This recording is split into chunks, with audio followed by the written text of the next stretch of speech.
Hi everyone, how are you all? I hope you all are fine. Welcome back in the chemistry class. Today we will start the new chapter of organic chemistry. It is the class 11th lecture and there are the two chapters are there in the organic chemistry in class 11. First one is the some basic concept, some basic principles and the techniques, and the second one is hydrocarbon.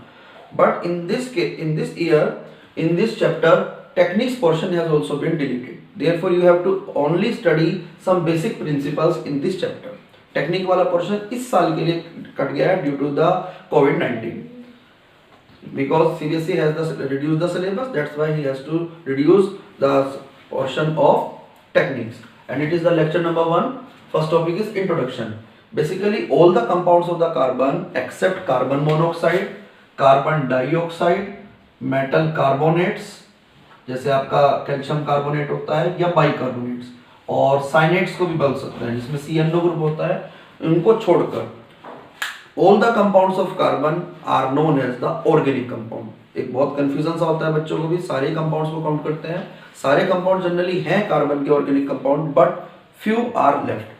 Carbon monoxide, carbon dioxide, metal के carbonates, bicarbonates या फिर आपका कोई साइनेट्स वगैरह आता है जिसमें CnO group होता है, उनको छोड़कर बाकी सब आपके ऑर्गेनिक कंपाउंड्स में काउंट होते हैं। Clear? Next topic is the vital force theory. This theory was given by the scientist Berzelius. ये साइंटिस्ट हमारे बर्जीलियस थे, उन्होंने प्रोवाइड की थी। और बेसिकली क्या किया उन्होंने, ऑर्गेनिक कंपाउंड को स्टार्टिंग में बनाने की कोशिश की, कोई भी कंपाउंड लैब में नहीं बन पाया, तो इन्होंने एक मिसकंसेप्शन दे दिया। उन्होंने कहा all the organic compound can not be prepared in lab, कि भाई कोई भी कंपाउंड लैब में नहीं बन सकता। They can be formed only in the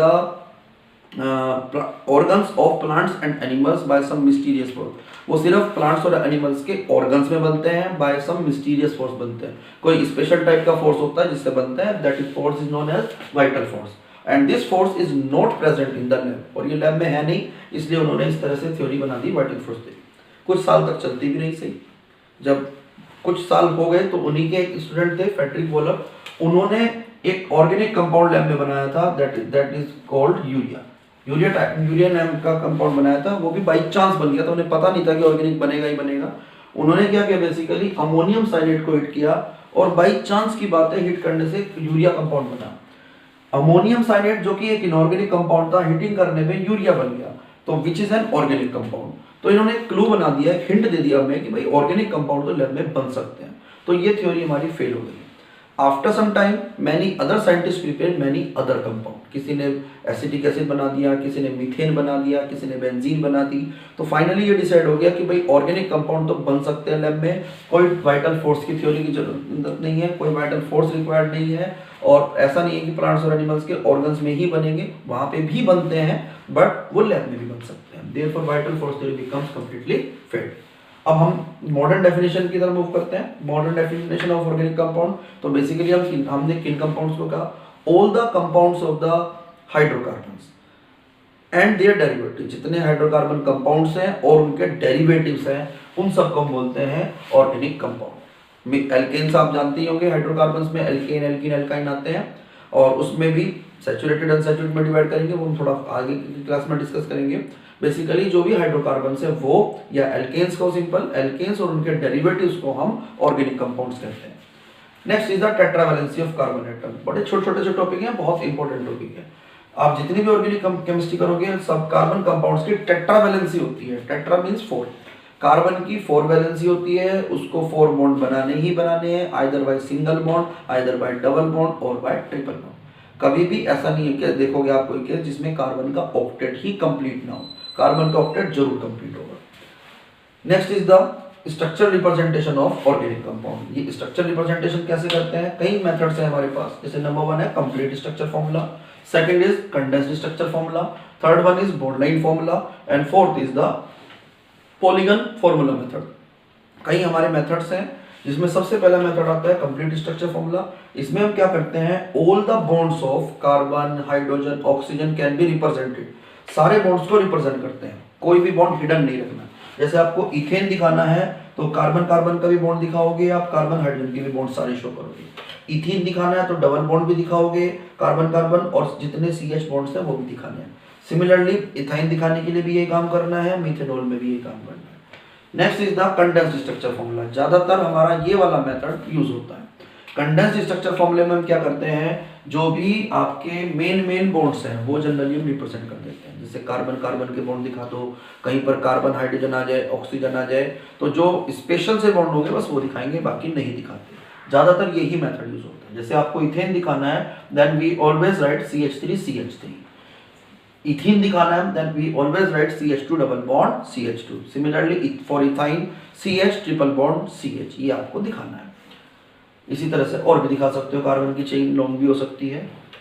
next is the bond line formula. Generally हम वहां पर यूज करते हैं जहां पर हमारे कार्बन कंपाउंड में बहुत सारे कार्बन हो, वहां के लिए ज्यादा सक्सेसफुल है। अदरवाइज इस शॉर्ट कंपाउंड में भी यूज कर सकते हैं। जैसे मैंने सपोज प्रोपेन दिखाना है, तो इसमें कोई कार्बन हाइड्रोजन जनरली रिप्रेजेंट हम नहीं करते।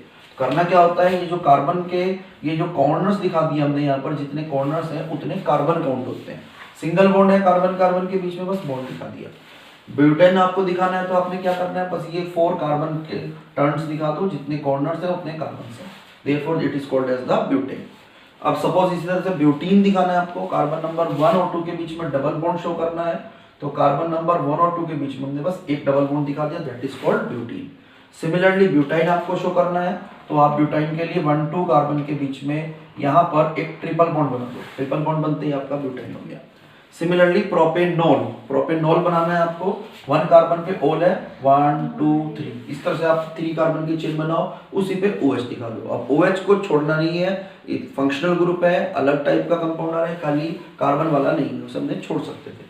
अब जैसे ब्यूटेनोइक एसिड है, उसमें 1 कार्बन ये हो गया, 2nd carbon, 3rd carbon, 4th carbon. इसमें देखो हमने C नहीं दिखाया, ये अंडरस्टूड है ये कि ये कार्बन पे C है, एंड डबल बॉन्ड O भी है, OH भी है, तो C+H आपका होता है functional group carboxylic acid, therefore it is called butanoic acid. Similarly butanol दिखाना है तो हम CHO ना लिख के बस ऐसे बना देते हैं कार्बन, और उस पर डबल बॉन्ड O और एक H दिखा देते हैं। कार्बन में आपको काउंट करवा दो, 4 है यहाँ पर, 1 2 3 एंड 4। सिमिलरली पेंटेनॉन है, 1 2 3 4 5, 2nd कार्बन पे ओन दिखाना था तो हमने 2nd पे ओन दिखा दिया, ये हो गए आपके 5 carbon atoms, therefore it is pentane 2 own. Next method is the polygon formula method. This method is only used for the cyclic compound. जो रिंग वाले कंपाउंड हैं उनके लिए करते हैं, बाकियों के लिए रिप्रेजेंट हम नहीं करते हैं। जैसे आपका ये पहला कंपाउंड है साइक्लोप्रोपेन, अब इसमें रिंग होती है जनरली CH2 CH2 CH2, तो बस वो ना दिखा के एक इसका ट्राइंगल बना देते हैं, triangle means propane, cyclopropane. Similarly for the 4 carbon atom it is the cyclobutane. 4 carbon का बनाना था, रिंग बनाया हमने, उसको बोल देते हैं साइक्लोब्यूटेन। सिमिलरली 5 कार्बन का बनाएंगे तो साइक्लोपेंटेन, 6 कार्बन का बनाएंगे तो साइक्लोहेक्सेन, और उसके बाद यदि आपने साइक्लोपेंटीन सपोज बनाना है तो 5 कार्बन की रिंग बनाओ, एक डबल बॉन्ड बना दो, एक डबल बॉन्ड बनाओगे तो उसमें आपका साइक्लोपेंटीन काउंट होगा ये। सिमिलरली साइक्लोहेक्सेन बन गया 6 कार्बन का, उस पर OH लगा दिया तो ये बन गया साइक्लोहेक्सेनोल, क्योंकि इसमें 6 कार्बन आया, हेक्सेन हो गया, 6 कार्बन की रिंग थी, साइक्लो थी, तो इन सब कंपाउंड में साइक्लो बोल देते हैं, OH आ गया तो ओल बोल दिया, therefore it is the cyclohexanol. Now the next topic is hybridization in organic compounds. अब ऑर्गेनिक कंपाउंड में भी हाइब्रिडाइजेशन होता है, उसको भी देखना है, because carbon atom is present. अब कार्बन वाले कंपाउंड में 3 ही तरह का हाइब्रिडाइजेशन पॉसिबल है, sp, sp2 और sp3। इन 3 के अलावा कोई पॉसिबल नहीं, क्यों नहीं है वो भी समझो। कार्बन का जनरल इलेक्ट्रॉनिक कॉन्फ़िगरेशन यदि सिंपली हम करेंगे तो क्या करेंगे, 1s2 2s2 2p2। In case of the ground state, configuration is 1s2 2s2 2p2, but in excited state, 1 electron jumps from the ground state to the excited state. 2s orbital से 2p orbital में electron jump करेगा। Now we have only the maximum 4 orbital, 1s and 3p orbitals. एक s orbital है, 3p orbitals है। यदि मैं इन दोनों orbital का यूज करता हूँ तो hybridization बनेगा sp। इन तीनों ऑर्बिटल का यूज करते हैं तो sp2, और 4 ऑर्बिटल का कर लेंगे मैक्सिमम तो sp3। 2d ऑर्बिटल एग्जिस्ट नहीं करता, इसलिए कभी भी sp3d वगैरह हाइब्रिडाइजेशन नहीं पॉसिबल होंगे। अब जैसे मैं कुछ कंपाउंड आपके सामने लिख रहा हूँ यहाँ पर, इन कंपाउंड में हमें कार्बन का हाइब्रिडाइजेशन देखना है, तो सीधा सा तरीका है, ये चेक करो ये कार्बन एटम कितने एटम्स से लिंक है या ये कितने बॉन्ड पेयर से लिंक्ड है। इसके जितने बॉन्ड पेयर होंगे उतने ही बॉन्ड बनते हैं और उतने ही वो एटम से लिंक होता है। इस कार्बन एटम के 4 बॉन्ड पेयर्स बन रहे हैं या 4 एटम्स बन रहे हैं, 3 हाइड्रोजन है 1 क्लोरीन है, तो टोटल यदि 4 आता है आपका तो हाइब्रिडाइजेशन आपका हो जाएगा sp3। अब जैसे नेक्स्ट कंपाउंड है CH3CN, इस केस में देखो ये कार्बन एटम सिर्फ 2 बॉन्ड पेयर से कनेक्टेड है, एक बॉन्ड पेयर ये हो गया, एक ट्रिपल बॉन्ड हो गया, 2 है तो इसका हाइब्रिडाइजेशन होगा sp। सिमिलरली ये कार्बन आपका 4 से अटैच्ड हो गया, 3 हाइड्रोजन 1 कार्बन, 4 बॉन्ड पेयर कह लो, 4 एटम्स कह लो, therefore hybridisation will be sp3। Next compound HCONH2, इस कार्बन के 3 बॉन्ड पेयर्स हैं 1 2 3, तो कितना हो गया sp2। Next is carbon CH3 CHO compound है इथेनॉल, इसमें कार्बन एटम ये 4 से अटैच्ड है तो ये आपका हो गया sp3 हाइब्रिडाइजेशन, जबकि ये कार्बन एटम 1 2 3 बॉन्ड पेयर से अटैच्ड है तो ये sp2 होगा। मोरोवर एक जनरल सी बात है, यदि कहीं पर कार्बन डबल बॉन्ड फॉर्म कर रहा है तो ये कार्बन एटम दोनों के दोनों sp2 हाइब्रिडाइज्ड होते हैं, और यही कार्बन यदि कहीं पर सारे सिंगल बॉन्ड्स फॉर्म कर रहे हैं तो वो sp3 होता है, और यदि बाय चांस वहाँ ट्रिपल बॉन्ड आ जाए तो वो हो जाता है sp। जैसे बेंजीन को देखो आप, बेंजीन में सारे कार्बन एटम ये वाले सारे कार्बन ये सब डबल बॉन्ड्स फॉर्म कर रहे हैं, तो डबल बॉन्ड का मतलब each carbon atom is sp2 hybridised. Bond pair count करना चाहो वो कर सकते हो आप, एक हाइड्रोजन हो गया, एक डबल बॉन्ड ये वाला, एक ये, तो 3 बॉन्ड पेयर से हर कार्बन के, तो 3 कार्बन बॉन्ड पेयर से होने की वजह से each carbon atom is sp2 hybridised. Similarly मैंने एक और एल्कीन ले लिया, अभी आपको बताया कि जो एल्कीन्स होते हैं उसमें carbon atom double bond form करता है and it is the sp2 hybridised, because 3 bond pair है, काउंट भी कर सकते हो आप, 2 hydrogen atom and 1 carbon carbon double bond, 3 bond pairs are there, therefore hybridisation is sp2। आप सोच रहे हो कि हाइब्रिडाइजेशन में करा क्यों है, बेसिकली इसके कुछ इफेक्ट्स हो जाते हैं कार्बन कार्बन बॉन्ड लेंथ पे, कार्बन कार्बन बॉन्ड स्ट्रेंथ पे। बॉन्ड लेंथ एक्चुअली जितनी ज़्यादा बढ़ती चली जाएगी बॉन्ड एंथैल्पी उतनी कम हो जाएगी, बॉन्ड स्ट्रेंथ उतनी ही कम हो जाएगी, और यदि वो बॉन्ड छोटे साइज का होगा तो बॉन्ड एंथैल्पी भी ज़्यादा होती है, बॉन्ड स्ट्रेंथ भी उसकी ज़्यादा होती है। अब जैसे बॉन्ड लेंथ की बात करें, कार्बन कार्बन यदि कहीं पर ये वाला बॉन्ड आता है, कार्बन कार्बन सिंगल बॉन्ड कह सकते हो आप इसको, जिसमें sp3 हाइब्रिडाइज्ड होते हैं, तो इसकी बॉन्ड लेंथ सबसे ज़्यादा होती है, इसका साइज सबसे ज़्यादा होगा, जल्दी ब्रेक होता है ये वाला बॉन्ड। दूसरे में यदि हम कार्बन कार्बन डबल बॉन्ड भी कह सकते हो, अब यहाँ पर ये हमने सिंगल बनाया हुआ है, डबल दिखा सकते हैं इसको, यदि कार्बन कार्बन डबल बॉन्ड है तो वो थोड़ा वीक होता है। यदि कार्बन कार्बन कहीं पर ट्रिपल बॉन्ड होगा तो उसकी बॉन्ड लेंथ और भी ज़्यादा होगी, पहले बॉन्ड लेंथ sp वालों की आती है, फिर sp2 वालों की, फिर sp वालों की। अब यदि कहीं पर कार्बन का sp3 हाइब्रिडाइज्ड ऑर्बिटल है और H बॉन्ड है तो इसकी भी स्ट्रेंथ ज़्यादा होगी, फिर sp2 वाले की आएगी, फिर sp की आएगी। एक्चुअली क्या होता है, p ऑर्बिटल का साइज s ऑर्बिटल से लार्ज होता है, जितना ज़्यादा p ऑर्बिटल का परसेंटेज हाइब्रिडाइजेशन में ज़्यादा होगा, कॉन्ट्रीब्यूशन ज़्यादा होगा, बॉन्ड लेंथ उतनी ज़्यादा होती है। sp3 में सबको पता है 25% s है, 75% p है, इसलिए इसके ऑर्बिटल बड़े साइज के होते हैं, दैट्स वाई बॉन्ड लेंथ भी लार्ज होती है। अब बॉन्ड लेंथ लार्ज होगी तो बॉन्ड एंथैल्पी सबसे कम होगी। देखो ध्यान से, कार्बन कार्बन सिंगल बॉन्ड हमने बनाया है जिसमें sp3 हाइब्रिडाइज्ड है दोनों, तो उसकी बॉन्ड लेंथ ज़्यादा है, एंथैल्पी कम है, जल्दी टूटेगा, स्ट्रेंथ कम है। ट्रिपल बॉन्ड की बॉन्ड एंथैल्पी सबसे ज़्यादा, लेंथ कम थी तो एंथैल्पी ज़्यादा होगी, डबल बॉन्ड की कम, सिंगल बॉन्ड की सबसे कम। अब इसी तरह से हम यदि CH बॉन्ड की बात करें तो sp वाले की कम होगी, sp की ज़्यादा होगी, sp2 की कम और sp3 की सबसे कम। ये बड़े साइज का बॉन्ड है, जल्दी टूटेगा, बॉन्ड एंथैल्पी उसकी कम होती है। Next is the classification of the organic compound. Organic compound कितने टाइप के होते हैं, अब ये भी समझने हैं। Organic compound basically may be of 2 types, open chain compound and the close chain compound. Open chain compound are also known as the acyclic compound and the closed chain compound are also known as the cyclic compound। जो open chain है उसको हम acyclic बोलते हैं, क्योंकि cyclic वाले close chain वाले होंगे जिसमें रिंग बन जाती है एटम्स की, उसको साइक्लिक बोला तो इसको बोल दिया एसाइक्लिक। ये भी बेसिकली 2 टाइप्स के हो सकते हैं, सैचुरेटेड, अनसैचुरेटेड, जो आपने लोअर क्लास में भी पढ़े हुए हैं। सैचुरेटेड वो होते हैं जिसमें कार्बन की 4 वैलेंसीज आपकी सिंगल बॉन्ड से सेटिस्फाई हो जाती हैं, जबकि अनसैचुरेटेड में डबल बॉन्ड या ट्रिपल बॉन्ड से सेटिस्फाई होती है। क्लोज चेन वाले 2 टाइप्स के होते हैं, अभी इनको 1 बाय 1 डिस्कस करेंगे, पहले समझ लो कितने टाइप्स के होते हैं, होमोसाइक्लिक और हेटेरोसाइक्लिक। होमोसाइक्लिक को भी हम 2 टाइप्स में डिवाइड करते हैं, alicyclic and aromatic. Aromatic may be further of 2 types, benzenoid and non benzenoid. Similarly heterocyclic may be of 2 types of alicyclic and aromatic. अब ये समझना है 1 बाय 1। ओपन चेन कंपाउंड्स होते हैं जिसमें कार्बन की ओपन चेन होती है, कोई रिंग नहीं होती, चाहे उसमें 3 कार्बन हो, 4 कार्बन हो, सिंगल बॉन्ड हो, डबल बॉन्ड हो, कुछ भी हो सकता है। क्लोज चेन वाले वो कंपाउंड होते हैं जिसमें कार्बन की रिंग आ जाती है। अब ये 3 और मोर कार्बन कंपाउंड में ही पॉसिबल है, जब वहां पर 3 कार्बन होंगे एटलीस्ट तब रिंग बनेगी। इसमें मैंने आपको बताया सैचुरेटेड अनसैचुरेटेड दो होंगे, जबकि इसमें क्या हो सकते हैं, होमोसाइक्लिक और हेटेरोसाइक्लिक। नाम से क्लियर है, होमोसाइक्लिक है इट मींस ऐसे कंपाउंड है जिसमें रिंग बनेगी तो सेम एटम्स की बनेगी, मींस कार्बन एटम की बनेगी। एलिसाइक्लिक और एरोमेटिक ये दो टाइप के होते हैं। एलिसाइक्लिक कौन से कंपाउंड होते हैं कि वो कंपाउंड है जिसमें कार्बन एटम की रिंग प्रेजेंट होगी but their properties resembles to the open chain, जबकि एरोमेटिक में बेंजीन रिंग होती है। जरा इसके एग्जांपल भी देखते हैं। ओपन चेन वाले हमने कंपाउंड जैसे लिख दिए इथेन, इथीन, इथाइन, ये सब आपके ओपन चेन कंपाउंड है और ये एसाइक्लिक कहलाते हैं। जब इसमें दो टाइप मैंने बताया जो आपको, सैचुरेटेड भी हो सकते हैं, अनसैचुरेटेड भी हो सकते हैं। अब इसी तरह से क्लोज चेन वाले जो बताए हैं, क्लोज चेन में जो होमोसाइक्लिक है वो बेसिकली ये है, ये आपका साइक्लोप्रोपेन हो गया, जबकि ये आपका साइक्लोब्यूटेन हो गया।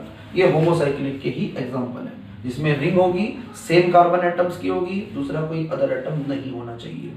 अब ये एलिसाइक्लिक ही कहलाते हैं जिसमें इनकी कंपाउंड्स की रिंग तो होगी, रिंग बनाते हैं कार्बन एटम्स की, but their properties resembles to the open chain structure. यानी कि जैसे हमने प्रोपेन बना दिया तो इसका साइक्लोप्रोपेन की प्रॉपर्टी प्रोपेन वगैरह किसी और से भी मैच कर सकती है। एरोमेटिक बेसिकली नाम से क्लियर है, ये ऐसे स्पेशल टाइप के कंपाउंड होते हैं जिनको हम कह सकते हैं कि उनके अंदर स्पेशल टाइप की स्मेल होती है। ये वर्ड जो बना है aromatic, it is derived from the Greek word aroma. Aroma का क्या मतलब होता है, स्मेल होता है, that's why they are known as the aromatic compound. बाद में बहुत सारे कंपाउंड ऐसे भी डिस्कवर हुए जिसमें कोई स्मेल नहीं थी बट एरोमेटिक थे वो, तो उनको नाम वही रखा गया, चेंज नहीं करा फिर ने।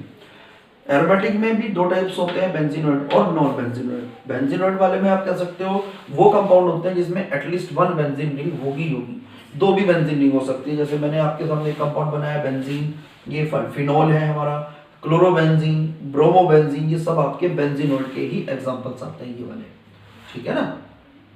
दो भी बेंजीन रिंग हो सकती है। दो बेंजीन रिंग आप सोच रहे होंगे कैसे होंगी, वो आइदर फ्यूज्ड होती हैं और आइसोलेटेड होती हैं। जैसे ये कंपाउंड हमारा इसको नेफ्थलीन बोलते हैं, this is the di benzene compound और बेंजीनोइड है इसलिए एरोमेटिक बेंजीनोइड कंपाउंड कहलाता है, ठीक है ना। अब इसके बाद आता है नॉन बेंजीनोइड। कुछ कंपाउंड ऐसे भी हैं जिनमें कोई बेंजीन रिंग नहीं होती but they shows aromatic behaviour. जैसे आपका ट्रोपोन एक कंपाउंड है, ट्रोपोन जो एक कंपाउंड में बोल रहा हूँ आपको, उसमें ध्यान दो यहाँ पर कोई बेंजीन रिंग नहीं है, 7 मेंबर रिंग बन रही है, 1 2 3 4 5 6 7, ये 7 मेंबर रिंग है, कोई 6 मेंबर की बेंजीन रिंग नहीं है। और साथ ही साथ मोरोवर इसमें यहाँ पर CO बॉन्ड भी आ गया, carbon double bond oxygen, ketone है। This compound is known as the tropone. इसी तरह से ट्रोपोलोन होता है जिसमें इस कार्बन पे सेकंड कह सकते हो आप, इस पे OH आ जाता है, ये भी 7 मेंबर रिंग है, इसमें भी कुछ कुछ प्रॉपर्टी बेंजीन जैसी है लेकिन बेंजीन बिल्कुल नहीं है ना। Next is the non benzene next is the heterocyclic compound, the compounds which containing the ring of the atoms containing heteroatom also। hetero मतलब डिफरेंट एटम, कार्बन एटम की रिंग तो होगी बट उसमें साथ में कोई अदर एटम भी बीच में आ जाता है, दैट इज नाइट्रोजन, ऑक्सीजन या फिर सल्फर, तो उनको बोलते हैं हेटेरोसाइक्लिक। ये भी दो टाइप के हो सकते हैं, एलिसाइक्लिक और एरोमेटिक। एलिसाइक्लिक वैसे ज़्यादा हमारे सिलेबस में नहीं है, एक इस तरह का एक कंपाउंड हम बना सकते हैं जिसमें एक रिंग भी आ गई, ऑक्सीजन भी आ गई, तो इस तरह के कंपाउंड को बोलते हैं एलिसाइक्लिक कंपाउंड। ये रिंग जरूर बन रही है लेकिन हेटेरोएटम की बन रही है, ध्यान से देखो ऑक्सीजन भी यहाँ पर प्रेजेंट है। इसी तरह का एक कंपाउंड होता है,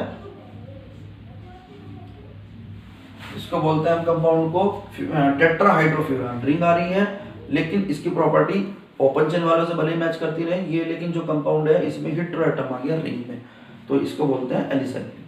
एरोमेटिक वालों में क्या होता है, रिंग आती है, अदर एटम भी होगा, कोई एलिमेंट प्रेजेंट होगा और वो एरोमेटिक की तरह बिहेव भी करेगा, हेटेरोएटम भी होगा। जैसे एग्जांपल है हमारे पास यहाँ पे फ्यूरान, पायरोल, थायोफीन, पिरिडीन। अब इसमें जो ऑक्सीजन एटम है देखो यहाँ पर रिंग आ गई, डबल बॉन्ड्स है, ओपन चेन नहीं है, क्लोज चेन है, हेटेरोएटम है और ये एरोमेटिक है, इसलिए मुझे लास्ट वाली कैटेगरी में इसको इन सबको रखना पड़ेगा। इन सब के लास्ट वालों के एग्जांपल नहीं है। पायरोल हो गया इसी तरह का एक कंपाउंड, उसमें भी नाइट्रोजन एटम आ गया रिंग में। थायोफीन होता है उसमें सल्फर आ जाता है। एक 6 मेंबर रिंग वाला है, ये तो 5 मेंबर के रिंग थे, यहाँ 6 मेंबर रिंग है और ये पिरिडीन कहलाता है, इसमें भी बीच में नाइट्रोजन आएगा। अब ये टिपिकल से नेम है, थोड़ा आपको ज्यादा ना याद रहे तो 1-2 ही याद रख लो, सफिशिएंट होते हैं। यही आपका क्लासिफिकेशन था। आई होप आपको ये सब कुछ समझ में आया होगा। नहीं समझ में आया तो एक बार दोबारा वीडियो देखना, अच्छे से देखो, और कोई चीज़ नहीं आती तो समझ में आपको मुझे कमेंट भी कर सकते हो, मैं नेक्स्ट वीडियो में उसको आपको इंक्लूड करके सब बताऊंगा। मेरी वीडियो को लाइक कीजिएगा, शेयर कीजिएगा और फ्रेंड्स को शेयर करने के बाद उनको भी कहना नए हैं चैनल पे तो सब्सक्राइब भी करें, सो दैट नई वीडियो भी मिल सके उनको। Bye bye, see you in the next video, bye bye.